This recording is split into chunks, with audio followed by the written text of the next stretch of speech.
Hi ಎಲ್ಲರಿಗೂ ನಮಸ್ಕಾರ. ಎಲ್ರಿಗೂ ಬೆಳಗ್ಗೆ ಹೆಲ್ತಿ ಫುಡ್ ತಿನ್ನಬೇಕು ಅಂತ ಆಸೆ ಇರುತ್ತೆ. ಅದು ಜಿಮ್ ಫ್ರೆಕ್ ಅಂದರೆ ಅವ್ರಿಗೆ ಇದ್ದಿದ್ದು ಹೆಲ್ತಿ ಆಪ್ಷನ್ಸ್ ಬೇಕಾಗುತ್ತೆ. ಅವರಿಗೆ ಜಾಸ್ತಿ ಆಯಿಲ್ ಇರಬಾರ್ದು, ಜಾಸ್ತಿ ಮಸಾಲೆ ಇರಬಾರ್ದು ಆ್ಯಂಡ್ ಫ್ರೈಡ್ ಇರಬಾರ್ದು. ಸೊ ಇದು ನಿಮಗೆ ನಾನು ಒಂದು ಹೆಲ್ತಿ ಆಪ್ಷನ್ ತೊಗೊಬರ್ತಿದ್ದೀನಿ. ಇದರಲ್ಲಿ ವೆಜಿಸ್ ಕೂಡ ಇರುತ್ತೆ, ಗ್ರೀನ್ ಲೀವ್ಸ್ ಕೂಡ ಇರುತ್ತೆ, ಜೊತೆಯಲ್ಲಿ ಗೋಧಿ ಹಸಿದ್ದು ಸ್ಟಫಿಂಗ್ ಕೂಡ ಇರುತ್ತೆ. ಬನ್ನಿ ಇವಾಗ ಮಾಡೋ ವಿಧಾನ ನಿಮ್ಗೆ ಹೇಳ್ಕೊಡ್ತೀನಿ. ಅದು ಯೂಶ್ವಲಿ ಕುಕ್ಕರಲ್ಲಿ ಮಾಡ್ತಾರೆ, ಬಟ್ ನಾನು ಬಾಣಲಿಯಲ್ಲಿ ಫಸ್ಟ್ ಫ್ರೈ ಮಾಡ್ಕೊತಿದ್ದೀನಿ ಮಸಾಲ. ಯಾಕಂದರೆ ಸ್ವಲ್ಪ ಕರೆಕ್ಟಾಗಿ ಫ್ರೈ ಆಗುತ್ತೆ ಅಂತ. ನಿಮ್ಮ ಮನೇಲಿ ಹಸ್ಬೆಂಡ್ ಇತ್ತು ಅಂದರೆ ಅವ್ರಿಗೆ ತೊಳೆಯೋ ಕೊಡ್ರಿ ಎಕ್ಸ್ಟ್ರಾ ಪಾತ್ರೆಗಳನ್ನ. ಸೊ ಗ್ಯಾಸ್ ಆನ್ ಮಾಡ್ಕೊಳ್ಳೋಣ. ಇವಾಗ 1-2 ಟೇಬಲ್ ಸ್ಪೂನ್ ಅಷ್ಟು ಆಯಿಲ್ ಹಾಕಿ, ಅಂದರೆ ಜಾಸ್ತಿ ಅಲ್ಲ, ನಿಮ್ಗೆ ಎಷ್ಟು ಆಯಿಲ್ ಬೇಕು ಅಷ್ಟು ಹಾಕ್ಕೊಳ್ಳಿ. ಒಂದು ಸ್ವಲ್ಪ ಆದರೂ ಆಯಿಲ್ ಬೇಕಾಗುತ್ತೆ ಫ್ರೈ ಮಾಡೋದಕ್ಕೆ, ಅದಕ್ಕೆ ಸ್ವಲ್ಪ 2 ಟೇಬಲ್ ಸ್ಪೂನ್ ಅಷ್ಟು ಆಯಿಲ್ ಹಾಕ್ಕೊಳ್ಳಿ. ಅದು ಸ್ವಲ್ಪ ಬಿಸಿ ಆಗಲಿ. ಆಯಿಲ್ ಬಿಸಿ ಆದಮೇಲೆ ಇದರಲ್ಲಿ ಒಂದು ಸ್ವಲ್ಪ ಅರ್ಧ ಸ್ಪೂನಷ್ಟು ಜೀರಿಗೆ ಹಾಕ್ತಿದ್ದೀನಿ. ಆ್ಯಂಡ್ ಒಂದು ಸ್ವಲ್ಪ 10-6 ಮೆಣಸು ಹಾಕಿ. ಇದಕ್ಕೆ ಇವಾಗ ಅರ್ಧ ಅಷ್ಟು 5-6 ಬೆಳ್ಳುಳ್ಳಿ ತೊಗೊಂಡಿದ್ದೀನಿ, ಒಂದು ಅರ್ಧ ಜಿಂಜರ್ ತೊಗೊಂಡಿದ್ದೀನಿ, ಒಂದು 4-5 ಮೆಣಸಿನ್ಕಾಯಿ ತೊಗೊಂಡಿದ್ದೀನಿ. ಅದನ್ನು ಹಾಕ್ತಿದ್ದೀನಿ ಫ್ರೈ ಮಾಡಲಿಕ್ಕೆ ಎಣ್ಣೆಯಲ್ಲಿ.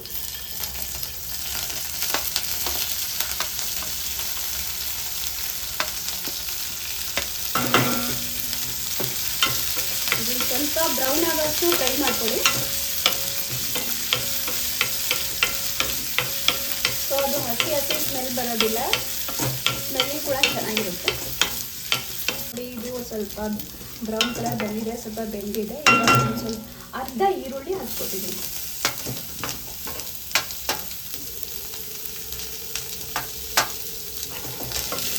ಇವಾಗ ಈರುಳ್ಳಿ ಹಾಕಿದಾಗಿದೆ. ಇದನ್ನು ಸ್ವಲ್ಪ ಚೆನ್ನಾಗಿ ಬ್ರೌನ್ ಆಗೋಷ್ಟು ಫ್ರೈ ಮಾಡ್ಕೊಳ್ಳಿ ಚೆನ್ನಾಗಿ. ಸೊ ಅದು ಹಸಿ ಸ್ಮೆಲ್ ಇರೋದಿಲ್ಲ.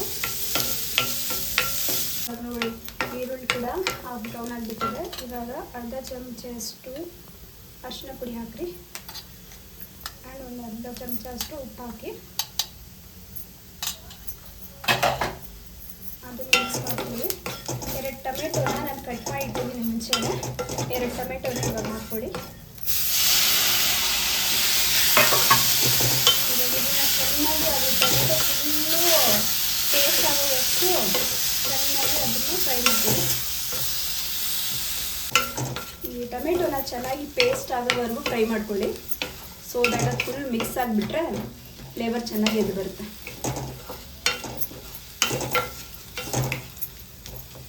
ಟೊಮೆಟೊ ಫುಲ್ಲು ಫ್ರೈ ಆಗಿಬಿಟ್ಟಿದೆ. ಇವಾಗ ನಾವು ತರಕಾರಿ ಆ್ಯಡ್ ಮಾಡೋಣ. ಇದಕ್ಕೆ ತರಕಾರಿಯಲ್ಲಿ ನಾನು ಬೀನ್ಸ್ ಸ್ವಲ್ಪ, ಒಂದು ಬದನೆಕಾಯಿ, ಒಂದು ಅರ್ಧ ಮೂಲಂಗಿ, ಒಂದು ಕ್ಯಾರೆಟ್ ತೊಗೊಂಡಿದ್ದೀನಿ, ಒಂದು ನೌಕಲ್ ತೊಗೊಂಡಿದ್ದೀನಿ. ನಿಮ್ಗೆ ಯಾವ ತರಕಾರಿ ಇಷ್ಟನೋ ಆ ತರಕಾರಿನ ನೀವು ಆ್ಯಡ್ ಮಾಡ್ಕೋಬೋದು.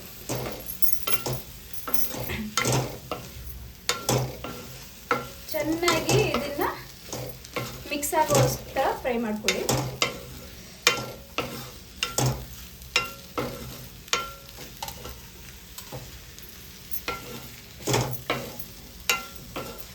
ಸ್ವಲ್ಪ ಫ್ರೈ ಆಗಿಬಿಟ್ಟಿದೆ. ಇವಾಗ ಗ್ರೀನ್ ಲೀಫ್ ಕಟ್ ಮಾಡ್ಕೊಂಡಿದ್ದಲ್ವಾ, ಅದನ್ನು ಸ್ವಲ್ಪ ಆ್ಯಡ್ ಮಾಡ್ಕೊಳ್ಳಿ.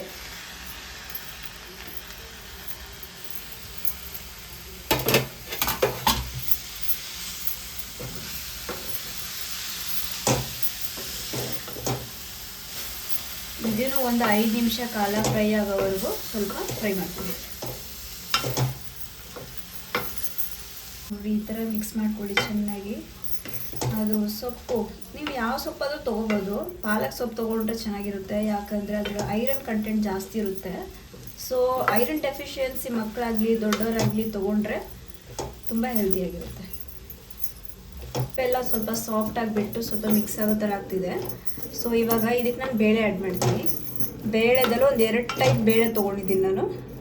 ಅದನ್ನು ಮೊದಲೇ ತೊಳೆದಿಟ್ಕೊಳ್ಳಿ. ನಾನು ಮೊದಲೇ ತೊಳೆದಿಟ್ಟಿದ್ದೀನಿ. ಇವಾಗ ಬರೀ ಇದನ್ನು ಆ್ಯಡ್ ಮಾಡಬೇಕಾಗಿದೆ ಇದರಲ್ಲಿ.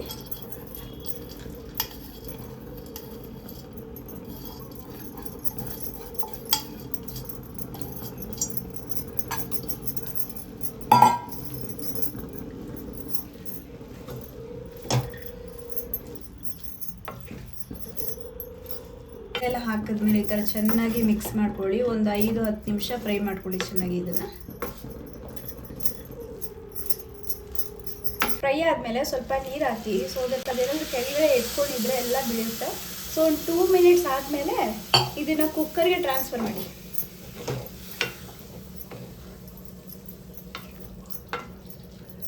ಕುಕ್ಕರ್ಗೆ ಹಾಕಿದ್ಮೇಲೆ ಒಂದು 2ರಿಂದ 3 ಗ್ಲಾಸ್ ಅಷ್ಟು ನೀರು ಹಾಕ್ಕೊಳ್ಳಿ. ನೀರು ಹಾಕಿ 2-3 ಗ್ಲಾಸ್ ನೀರು ಹಾಕಿದ್ಮೇಲೆ ಅದು ಬಾಯ್ಲ್ ಆಗೋವರೆಗೂ ಸ್ವಲ್ಪ 2 ಮಿನಿಟ್ಸ್ ಇರ್ರಿ.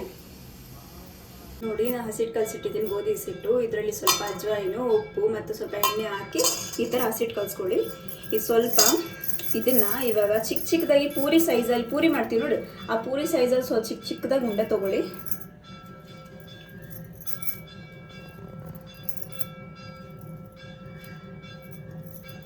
ಇವಾಗ ಈ ಉಂಡೆ ಇದೆ ಅಲ್ವಾ, ಇದನ್ನು ಚೆನ್ನಾಗಿ ರೋಲ್ ಮಾಡಿಕೊಂಡು ಸ್ವಲ್ಪ ಹಸಿಟ್ಟು, ಡ್ರೈ ಹಸಿಟ್ಟಲ್ಲಿ ಸ್ವಲ್ಪ ಹಾಕಿ ತಿಡ್ಕೊಳ್ಳಿ. ಪೂರಿ ಸೈಜಲ್ಲೇ ತಿಡ್ಕೊಳ್ಳಿ.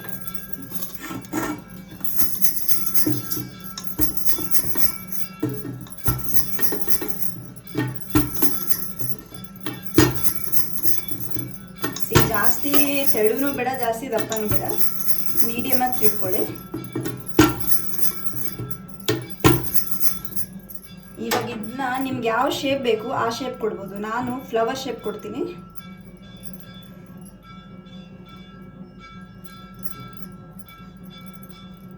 ಸಿ,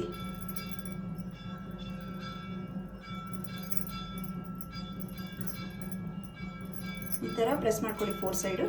ಸೊ ಅದು ಬಾಯ್ಲ್ ಆದಮೇಲೆ ಅದು ಬಿಡೋದಿಲ್ಲ, ಅದು ಅಂಟ್ಕೊಂಡೇ ಇರುತ್ತೆ. ಸೊ ತಿನ್ನಲಿಕ್ಕೆ ಫ್ಲವರ್ ಶೇಪೇ ಸಿಗುತ್ತೆ ನಿಮಗೆ.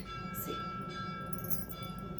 ಇವಾಗಲೇ ಫ್ಲವರ್ ಶೇಪ್ ಮಾಡಿದಲ್ವಾ, ಇವಾಗ ನಾನು ನೂಡಲ್ಸ್ ಟೈಪ್ ಶೇಪ್ ಮಾಡ್ತಿದ್ದೀನಿ.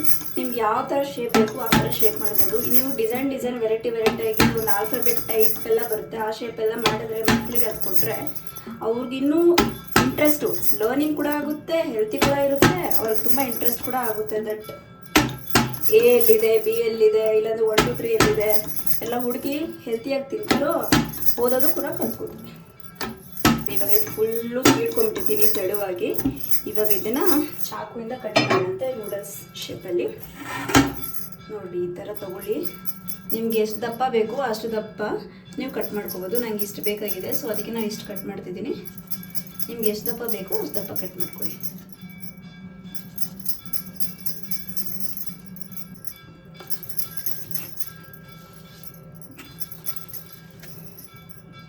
ನೋಡಿ, ಫುಲ್ ಕಟ್ ಮಾಡಿಬಿಟ್ಟಿದ್ದೀನಿ. ಇವಾಗ ನೋಡಿ, ಇದು ಹಂಗೆ ಬಿಡುಗಡೆಯಾಗಿ ಬರ್ತಿದೆ. ನೂಡಲ್ಸ್ ಥರ ತಿನ್ನಲಿಕ್ಕೆ ಟೇಸ್ಟಿನೂ ಇರುತ್ತೆ, ಹೆಲ್ತಿನೂ ಇರುತ್ತೆ. ಯಾಕಂದರೆ ಇದು ಗೋಧಿ ಹಸಿಟ್ಟಿಂದ ಮಾಡಿದಲ್ವಾ. ಸೊ ಮಕ್ಕಳಿಗಂತೂ ನೂಡಲ್ಸ್ ಇಷ್ಟ ಆಗುತ್ತೆ. ಸೊ ನೀವು ಈ ಥರ ಮಾಡಿಕೊಟ್ರೆ ನಿಮಗೆ ಭಯ ಇರೋದಿಲ್ಲ ದಟ್ ಅನ್ಹೆಲ್ತಿ ಫುಡ್ ತಿಂತಿದ್ದಾರೆ ಅಂತ. ಅದು ಗೋಧಿ ಹಸಿಟ್ಟಿಂದ ಮಾಡಿರೋದಂದರೆ ಅದು ಹೆಲ್ತಿ ಫುಡ್ ಆಗಿರುತ್ತೆ. ಇವಾಗ ನೋಡಿ, ಫುಲ್ ಬಾಯ್ಲ್ ಆಗಿಬಿಟ್ಟಿದೆ. ಇವಾಗ ಇದರಲ್ಲಿ ನಾನು ಆವಾಗಲೇ ಕಟ್ ಮಾಡ್ಕೊಂಡಿದ್ದಲ್ವ ಚಪಾತಿ ನೂಡಲ್ಸ್ನ, ಅದನ್ನು ಇದರಲ್ಲಿ ಒಂದೊಂದಾಗಿ ಒಂದು ಸ್ವಲ್ಪ ಸ್ಲೋ ಆಗಿ ಬಿಡ್ತಾ ಹೋಗಿ.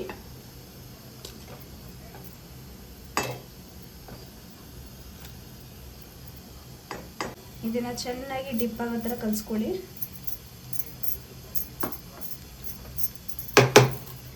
ಇದ್ರ ಮೇಲೆ ಸ್ವಲ್ಪ ಕೊತ್ತಂಬರಿ ಹಾಕಿ.